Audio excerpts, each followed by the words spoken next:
ଲୋକମାନେ କୁହନ୍ତି କି କଳିଯୁଗ ଆସିଗଲା, କିନ୍ତୁ କଳିଯୁଗକୁ ଆଣିଲା କିଏ? ସ୍ତ୍ରୀ ଲୋକମାନେ ନିଜର ଲାଜ ଭୁଲିଲେ, ପୁରୁଷମାନେ ନିଜର ସଂସ୍କାର ଭୁଲିଲେ, ଗୁରୁ ନିଜର ଧର୍ମ ଭୁଲିଲେ, ଆଉ ମଣିଷ ନିଜର ମଣିଷ ପଣିଆକୁ ଭୁଲିଲେ। ଏହି ଚାରୋଟି ଜିନିଷ ପରିବର୍ତ୍ତନ କରନ୍ତୁ। ନିଜକୁ ଏମିତି ଷ୍ଟ୍ରଙ୍ଗ କରନ୍ତୁ ଯେ ଯେଉଁ ମୁହୂର୍ତ୍ତରେ କେହି ଛାଡ଼ିକି ଗଲେ ତା ପାଇଁ ଝୁରି ହେବେନି। ନିଜକୁ ଏମିତି ଷ୍ଟ୍ରଙ୍ଗ କରନ୍ତୁ ଯେ ତାହା ପାଇଁ ଆଖିରୁ ଲୁହ ଆସିବନି। ନିଜକୁ ଏମିତି ଷ୍ଟ୍ରଙ୍ଗ କରନ୍ତୁ ଯେ କାହା ପାଇଁ ମନରେ ଦୁର୍ବଳତା ଆସିବନି। ନିଜକୁ ଏମିତି ଷ୍ଟ୍ରଙ୍ଗ କରନ୍ତୁ ଯେ ଜୀବନରେ ସବୁବେଳେ ମୁଭ୍ ଅନ୍ କରିପାରିବେ।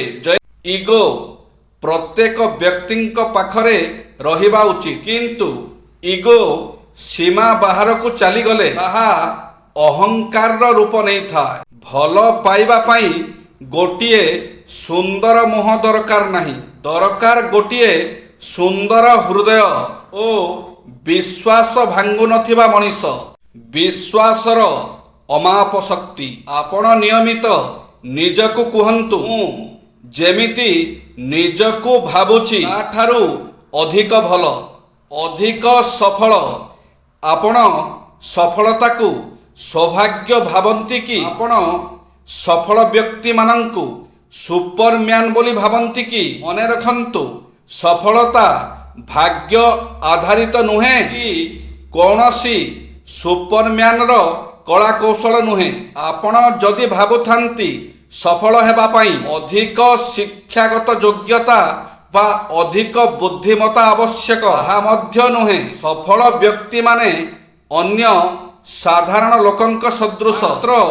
ପ୍ରଭେଦଟି କ'ଣ ଜାଣନ୍ତି? ସଫଳ ବ୍ୟକ୍ତିମାନେ ପ୍ରଥମେ ନିଜ ଉପରେ ଆସ୍ଥା ଓ ବିଶ୍ୱାସ ରଖନ୍ତି, କାର୍ଯ୍ୟ ଉପରେ ବିଶ୍ୱାସ କରନ୍ତି, ଯାହା କିଛି କରନ୍ତି ସେଥିରେ ବିଶ୍ୱାସ ରଖନ୍ତି। ସେମାନଙ୍କ ମନ ସର୍ବଦା ସମ୍ଭାବନାରେ ପରିପୂର୍ଣ୍ଣ ଥାଏ। ନିଶ୍ଚୟ ହେବ ଏପରି ସକାରାତ୍ମକ ବିବୃତ୍ତି ତାଙ୍କ ସମଗ୍ର ଭାବନାପୁଞ୍ଜକୁ ଉଚ୍ଚକିତ ତଥା ଉଦ୍ଦୀପିତ କରି ରଖିଥାଏ। ତେଣୁ ଆପଣ ନିଜକୁ କେବେ ଛୋଟ କରି ଦିଅନ୍ତୁ ନାହିଁ। ଏହା ଫଳରେ ଆପଣ ହୀନମନ୍ୟତାର ଶିକାର ହେବେ।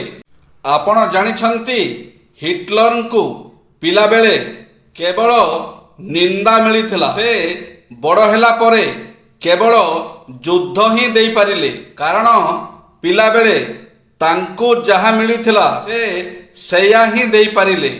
ଯେଉଁ ବୋହୂ ନିଜ ଶାଶୁଠାରୁ କେବଳ ଗାଳି ଶୁଣୁଥାଏ ସେ ନିଜ ବୋହୂକୁ କେବଳ ଗାଳି ଦେଇଥାଏ। ଯେଉଁ ଛାତ୍ରକୁ ତାର ଶିକ୍ଷକ ଛାଟରେ ପିଟି ପଢ଼ାଇଥାନ୍ତି ସେ ଯଦି ଶିକ୍ଷକ ହୁଏ ନିଜ ଛାତ୍ରଙ୍କ ସହିତ ସେଇ ବ୍ୟବହାର କରିଥାଏ। ମୁଖ୍ୟ ପିତା ଦ୍ୱାରା ଲାଳନ ପାଳନ କରାଯାଇଥିବା ପିଲାଟି ବଡ଼ ହେଲା ପରେ ନିଜ ପିଲାମାନଙ୍କ ପ୍ରତି ରୁକ୍ଷ ଆଚରଣ କରିଥାଏ।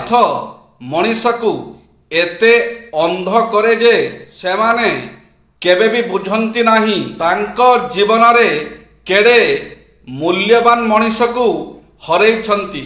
ଜୟ ଶ୍ରୀ ଜଗନ୍ନାଥ।